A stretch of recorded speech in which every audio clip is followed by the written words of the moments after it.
بسم اللہ الرحمن الرحیم۔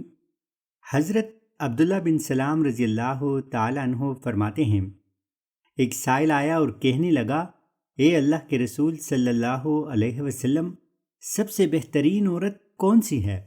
آپ صلی اللہ علیہ وسلم نے فرمایا، وہ عورت جو شوہر کو دیکھنے پر خوش کرے اور اس کے کہنے پر اطاعت کرے، اور شوہر کی غیر موجودگی میں نہ اپنے نفس میں اور نہ اس کے مال میں اس کی نافرمانی کرے۔